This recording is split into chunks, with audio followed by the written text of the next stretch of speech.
네, 이야기가 있는 푸뉴마 온, 이프 온. 오늘 함께 은혜 받을 메시지는요, 마가복음 15장 39절 말씀만 같이 볼 텐데 제가 봉독해서 하나님 앞에 올려드리겠습니다. 예수를 향하여 섰던 백부장이 그렇게 숨지심을 보고 이르되 이 사람은 진실로 하나님의 아들이었도다 하더라. 아멘.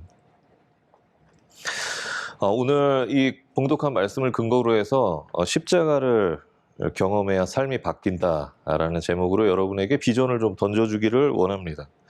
제가 감명 깊게 읽었던 책 중에 하나가 바로 그 유명하신 김남준 목사님이 쓰신, 제 얘기하는 게 아니라 유명한 김남준 목사님이라고 계셔요. 그 목사님이 쓰신 십자가를 경험하라 라는 그 책이 있습니다.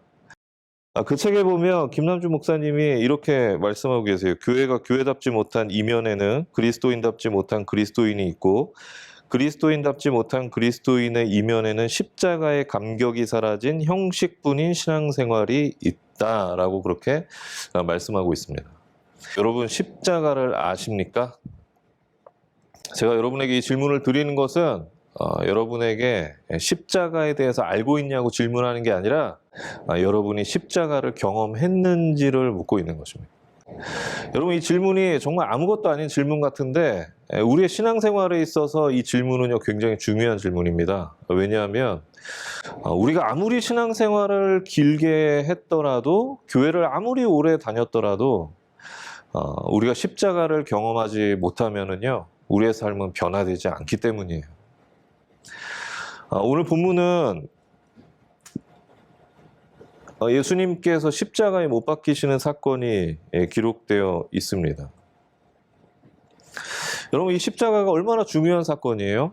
예수님께서 인류를 구원하기 위해서 선택하신 예수님의 일생 중에 가장 중요한 사건, 가장 중요한 순간이 바로 이 십자가 사건이었습니다.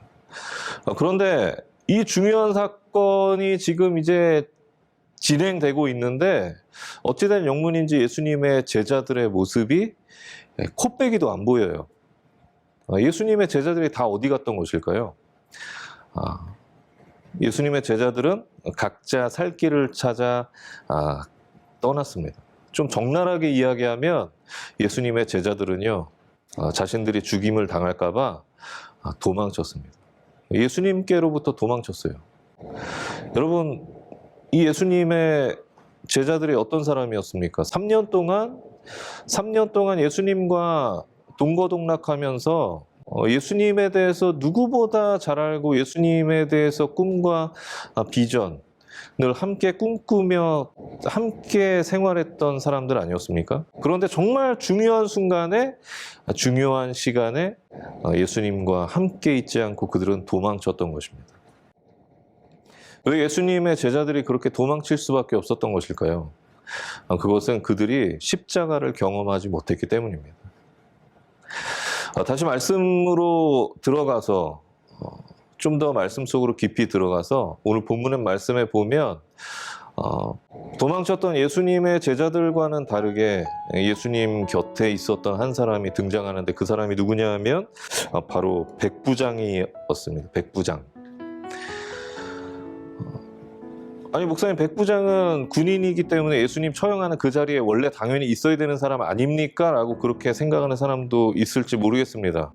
맞습니다. 백부장은 군인이었기 때문에 예수님께서 처형당하시는 그 자리에 있었어야 되는 그런 사람이었습니다. 그런데 중요한 것은, 우리가 눈여겨보아야 할 것은 백부장이 했던 고백입니다. 그가 오늘 말씀 가운데 그 백부장이 39절 말씀에 뭐라고 고백하고 있냐면 이 사람은 진실로 하나님의 아들이었도다 라고 그렇게 고백하고 있습니다. 여러분, 이 아무것도 아닌 것 같은 이 고백이 왜 중요하냐면 이 사람은, 이 백부장은 예수님과 아무 상관이 없었던 사람이었어요. 이 백부장은 오히려 예수님을 처형하는 그 자리에 있었던 사람이었습니다. 그런데 이 백부장이 예수님의 그 십자가를 경험한 이후에 그의 입술의 고백이 변화되었던 것입니다. 그의 입술의 고백이 믿음의 고백으로 변화되었습니다. 이 사람은 진실로 하나님의 아들이었던. 여러분, 우리의 삶에도 우리가 예수로 살아가는 그런 청년의 삶을 살아가기 위해서는요, 다른 거 다 필요 없습니다. 예수님의 그 십자가를 경험하는 삶, 그 십자가를 경험하는 삶을 살게 되면 우리는 예수로 사는 삶을 살아갈 수가 있습니다. 여러분, 십자가를 경험한다는 것은 그러면 무엇을 의미하는 것일까요? 십자가를 경험한다. 여러분, 십자가를 경험하는 것은 하나님의 사랑을 경험하는 것입니다. 여러분, 십자가는요, 곧 하나님의 사랑인 줄 믿으시기 바랍니다. 왜냐하면 자격 없는 자들에게 주셨던 하나님의 큰 사랑이기 때문에 십자가는 곧 사랑이에요. 그래서 사도 바울은 로마서 5장 8절을 이렇게 시작하고 있습니다. 우리가 아직 죄인 되었을 때에. 여러분, 이게 무슨 말씀이냐면 우리가 아직 죄인 되었을 때에, 우리가 아직 죄인이어서 하나님의 사랑을 받을 자격조차 없는 그때를 의미하고 있는데, 그 이후에 사도 바울이 또 뭐라고 고백하고 있냐면 그리스도께서 우리를 위하여 죽으심으로 하나님께서 우리를 향한 사랑을 확증하셨다라고 그렇게 고백하고 있습니다. 우리가 아직 죄인이어서 하나님의 사랑을 받을 자격조차 없는 그때에 하나님께서 우리를 위해서 사랑하는 아들 독생자 예수 그리스도를 이 땅 가운데 보내시고 우리를 위해서 죽게 하셨다라고 하는 것입니다.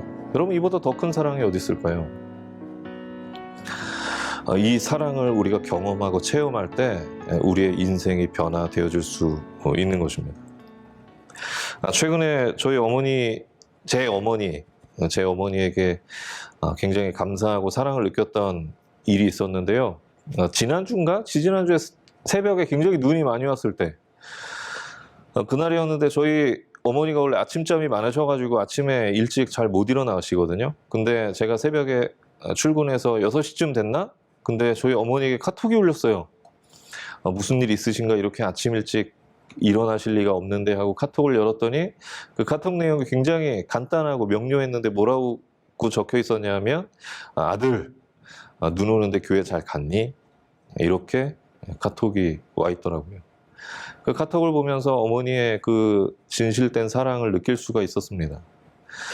여러분, 진심이 담긴 그 카톡만으로도 우리가 사랑을 느낄 수 있는데, 하나님께서는 우리를 위해서, 아무 자격 없는 우리를 살리시기 위해서 사랑하는 독생자 아들 예수 그리스도를 이 땅 가운데 보내셔서 십자가에 죽게 하셨다. 여러분, 그보다 더 큰 사랑이 어디 있겠습니까? 여러분, 만약에 옆집 사람 살리려고 여러분 가족 중에 한 사람이 죽어야 된다라고 하면 여러분 쉽게 납득이 되겠어요? 용납이 되겠어요? 용납 안 돼요. 납득 안 돼요. 그런데 하나님께서는 받을 자격 없는 우리를 위해서 사랑하는 아들 예수 그리스도를 이 땅 가운데 보내셔서 죽게 하셨다. 여러분, 그 사랑을 우리가 경험할 때, 그 사랑을 체험할 때 우리의 삶이 변화되어질 수 있는 것입니다. 예수님은 믿은 지 오래됐고 신앙생활한 지 오래됐는데 아직도 내 삶이 변화가 없다. 여러분, 도전하기는, 여러분에게 비전을 제시하기는 2021년도에는 여러분이 예수 그리스도의 그 십자가 사랑을 경험하고 그 사랑을 체험해서 정말 예수로 살아가는 그런 청년들이 다 되시길 예수님의 이름으로 축원합니다.